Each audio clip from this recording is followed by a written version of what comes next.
Bismillahirrahmanirrahim. Bismillahirrahmanirrahim. Assalamualaikum warahmatullahi wabarakatuh. Yang kami hormati Bapak Pengampu Mata Kuliah Perencanaan Pembangunan, saudara serta saudara sekalian yang berbahagia. Alhamdulillah pada hari ini kita bisa bertemu dalam mata kuliah Perencanaan Pembangunan dalam hal pengerjaan tugas membuat video untuk penyajian materi naskah dari tugas minggu kemarin. Baiklah, sebelum saya menguraikan materi dari tugas saya akan memperkenalkan diri terlebih dahulu. Nama saya adalah Rosmani, NPM 1820 06582, luka 6C non reguler. Adapun tugas saya kali ini adalah menguraikan masalah lingkungan hidup. Lingkungan hidup merupakan sesuatu yang tidak dapat dipisahkan dari kehidupan manusia. Karena seperti yang kita ketahui, lingkungan hidup mempunyai 3 unsur, yaitu manusia, hewan, dan tumbuhan. Manusia merupakan unsur dari lingkungan hidup yang mempunyai peranan yang sangat penting, karena manusia memiliki kemampuan yang lebih dibanding dengan makhluk hidup lainnya, yakni manusia itu diberi akal. Peranan manusia ini dapat diwujudkan dengan adanya kemampuan manusia untuk menciptakan sesuatu inovasi di bidang lingkungan hidup, seperti adanya teknologi yang dirancang khusus untuk melindungi manusia dari pengaruh alam yang buruk. Keberadaan lingkungan hidup sebagai salah satu aset bagi manusia merupakan suatu hal yang sangat mendasar. Itu terbukti dengan adanya perhatian masyarakat dunia yang telah memberikan gambaran mengenai persoalan lingkungan hidup. Salah satunya yaitu adalah dengan mengadakan konferensi tingkat tinggi, di mana masyarakat dunia telah tergabung dalam suatu organisasi internasional yang disebut dengan PBB. Oleh karena itu, sangat perlu adanya tindakan preventif untuk mengatasi berbagai kecemasan saat ini yang dirasakan oleh masyarakat. Untuk merealisasikan hal tersebut, perlu adanya hal yang sangat mendasar yang perlu diketahui oleh kita semua mengenai lingkungan hidup. Permasalahan lingkungan hidup, tujuan dari pengelolaan lingkungan hidup, dan upaya pemerintah dalam melakukan pembangunan urusan lingkungan hidup, serta lembaga pemerintah yang menangani urusan lingkungan hidup. Bapak serta saudara sekalian yang berbahagia, permasalahan lingkungan hidup saat ini memang menjadi problem yang paling sering terjadi di lingkungan kita. Permasalahan lingkungan hidup ini bisa disebabkan oleh beberapa hal, mulai dari faktor alam atau faktor dari manusia itu sendiri. Seperti firman Allah dalam Al-Quran surah Ar-Rum ayat 41 yang berbunyi, Zahara fasadu fil barri wal bahri bima kasabat aydin nas liyuzikahum ba'dal ladzi amilu la'allahum yarji'un. Yang artinya, telah tampak kerusakan di darat dan di lautan, itu disebabkan oleh perbuatan tangan manusia. Allah menghendaki agar mereka merasakan sebagian dari akibat perbuatan mereka, agar mereka kembali ke jalan yang benar. Bapak saudara sekalian yang saya hormati, kebanyakan dari permasalahan itu terkadang belum memiliki solusi untuk mengatasinya, sehingga menyebabkan kerusakan alam dan lingkungan. Nah, berikut ini beberapa permasalahan lingkungan hidup yang ada di sekitar kita serta solusi untuk mengatasinya. 1. Permasalahan sungai yang tercemar. Beberapa tahun belakangan ini aliran sungai mengalami kondisi yang sangat kritis. Hal ini disebabkan oleh beberapa hal seperti limbah industri yang terkandung berbagai macam zat kimia di dalamnya. Kemudian limbah domestik seperti limbah rumah tangga yang secara sengaja dibuang ke sungai. terus limbah pertanian, dan masih banyak lagi yang lainnya. Untuk mengatasi permasalahan ini tentu saja dibutuhkan kerjasama antara pihak pemerintah, masyarakat, serta pelaku-pelaku industri. Pihak pemerintah wajib untuk memberlakukan aturan bentuk penyimpangan sosial baik bagi industri atau masyarakat agar jangan sampai membuang limbah di sungai. Masyarakat pun harus sadar mengenai pentingnya air sungai untuk kehidupan. Selain itu, pihak pemerintah juga perlu mengatur pembuangan yang baik agar limbah-limbah industri tak mengalir ke sungai-sungai yang lain. Kedua, permasalahan kerusakan hutan. Masalah lainnya yang cukup besar di Kalimantan Selatan adalah mengenai kerusakan hutan. Mulai dari penebangan liar, penggundulan hutan, hingga terjadi pembakaran hutan menjadi penyebab dari kerusakan hutan yang ada. Tentu saja jika hal ini dibiarkan terus-menerus akan menyebabkan berkurangnya kawasan hutan di Indonesia yang berakibat pada ketidakstabilan ekosistem. Untuk mengatasi kerusakan hutan ini ada beberapa solusi yang bisa dilakukan. Pertama, solusi untuk jangka pendeknya yaitu penegakan hukum yang harus dilakukan. Hal ini sangat penting untuk mencegah kegiatan illegal logging dan hal-hal lainnya. Kemudian yang kedua, kegiatan pembangunan yang dilakukan perlu memperhatikan lingkungan setempat. Yang terakhir, penanaman kembali hutan-hutan yang telah rusak. Ketiga, banjir. Fenomena ini sudah sering terjadi di daerah kita, bahkan di kota-kota besar sering terjadi juga menjadi aktivitas rutin yang akhirnya menjadi kita hadapi bersama. Bahkan tidak hanya pada musim hujan, pada musim kemarau sekalipun banjir bisa saja terjadi di beberapa wilayah. Hal ini dikarenakan perkembangan wilayah Indonesia yang menyebabkan sistem pembuangan air yang salah dan tidak ada penjagaan pada daerah aliran sungai. Untuk mengatasi ini, penting peran pemerintah yang mengelola pembuangan air agar tidak menjadi masalah di kemudian harinya. Selain itu, peran aktif dan kesadaran masyarakat mengenai pentingnya menjaga lingkungan juga sangat dibutuhkan. Terus yang keempat, permasalahan sampah yang menumpuk. Semakin tinggi pertumbuhan penduduk membuat tingkat konsumsi meningkat dan akhirnya membuat jumlah sampah semakin banyak permasalahan. Hal ini yang menjadi permasalahan Indonesia karena belum adanya solusi untuk menanggulanginya. Hal ini tentunya membuat lingkungan menjadi kotor dan tentu saja merugikan lingkungan. Nah, berikut ini solusi yang bisa dilakukan. Pertama, membuat tempat pembuangan sampah terpadu yang lokasinya agak jauh dari pemukiman warga. Terus membuat tempat sampah terpisah antara organik dan anorganik. Yang kelima, bangunan-bangunan liar di tepi sungai. Hal ini sepertinya terlihat di pinggir sungai. Banyaknya masyarakat serta daerah pemukiman yang membuat bangunan liar dan kumuh ini merajalela di pinggir sungai. Tentu saja hal ini menjadi pemandangan lingkungan semakin kotor, kumuh dan tidak terawat.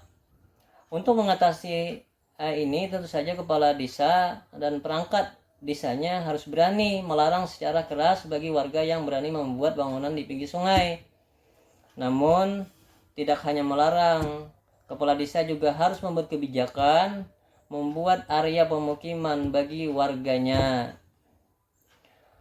Tujuan pengelolaan lingkungan hidup adalah untuk menjaga kelestarian tempat tinggal dan lingkungan sekitar. Gerakan lingkungan hidup di negara Indonesia telah dimulai pada tahun 1960-an. Sebuah tonggak sejarah dalam gerakan ini adalah diselenggarakannya seminar pengelolaan lingkungan hidup serta dari pembangunan nasional oleh Universitas Pajajaran dalam bulan Mei tahun 1972. Sebulan sebelum diadakan konferensi PBB tentang lingkungan hidup di Stockholm, tonggak sejarah lain adalah diangkatnya seorang Menteri Negara Lingkungan Hidup pada tahun 1987.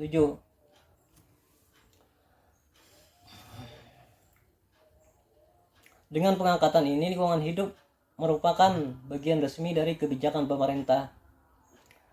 Dengan masuknya suatu lingkungan hidup sebagai bagian kebijakan pemerintah pembangunan ekonomi, diisyaratkan untuk berwawasan dalam lingkungan serta dengan tujuan untuk menghasilkan pembangunan berkelanjutan, yaitu pembangunan yang berkesinambungan serta tujuan pengolahan lingkungan hidup.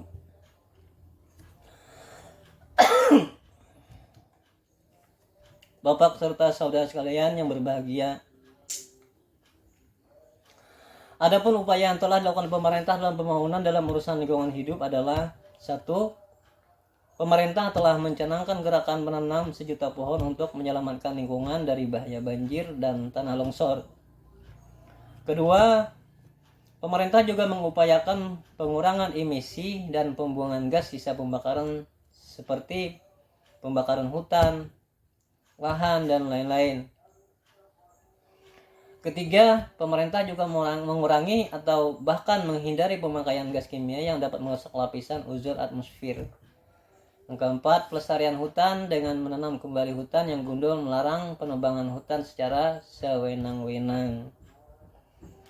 Adapun lembaga pemerintah yang menangani urusan lingkungan hidup itu berdasarkan Undang-Undang Nomor 32/2009 tentang Perlindungan dan Pengelolaan Lingkungan Hidup, Peraturan Presiden RI Nomor 16/2015 Pasal 2, 3, dan 4, Peraturan Menteri LHK Nomor P.18/Men LHK Wismendatar 2/2015 Pasal Bab 1, 2, dan 3. Berikut adalah lembaga-lembaga yang berkaitan dengan pengelolaan lingkungan hidup di Indonesia. Di antaranya, pertama, Kementerian Lingkungan Hidup dalam Kehutanan. Ini dipimpin oleh seorang menteri dan bertanggung jawab langsung kepada Presiden. Fungsinya adalah membantu Presiden dalam menyelenggarakan urusan pemerintahan di bidang lingkungan hidup dan kehutanan. KLHK memiliki beberapa direktorat jenderal yang mengurusi bidang berbeda. A. Planologi Kehutanan dan Tata Lingkungan. B. Konservasi Sumber Daya Alam dan Ekosistem. C. Pengendalian daerah aliran sungai dan hutan lindung. D. Pengelolaan hutan produksi lestari. E. Pengendalian penyemaran dan kerusakan lingkungan. E. Pengelolaan sampah, limbah, dan bahan beracun berbahaya. G. Pengendalian perubahan iklim. H. Perhutanan sosial dan kemitraan lingkungan. I. Penegakan hukum lingkungan hidup dan kehutanan. Kedua,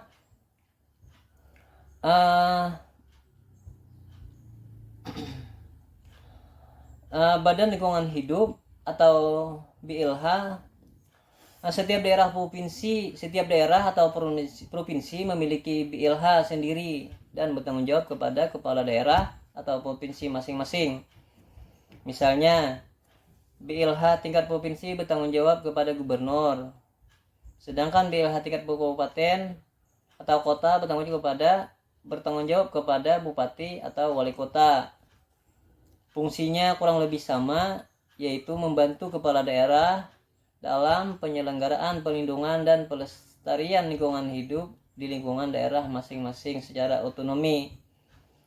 Ketiga, lembaga yang menangani adalah Kementerian Energi dan Sumber Daya Mineral, bekerja sama dengan KLHK dalam pengawasan lingkungan hidup berskala nasional dengan mencegah terjadinya kerusakan lingkungan akibat pemanfaatan kekayaan alam. Negara bertanggung jawab dalam pengembangan sumber daya energi baru dan terbarukan untuk menjamin lingkungan hidup yang bersih. Adapun yang keempat adalah Badan Restorasi Gambut. Badan ini dibentuk berdasarkan peraturan pemerintah RI nomor 1 tahun 2016. Lembaga struktural ini bertanggung jawab kepada Presiden dan dipimpin oleh seorang kepala.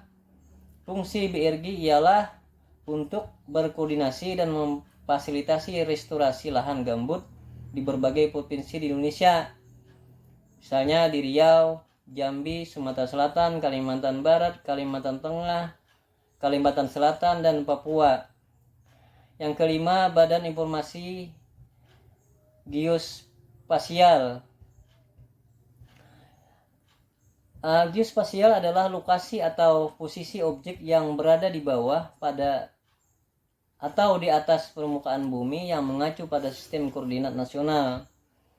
Sebelumnya, Badan Informasi Geospasial ini bernama Badan Koordinasi Survei dan Pemetaan Nasional.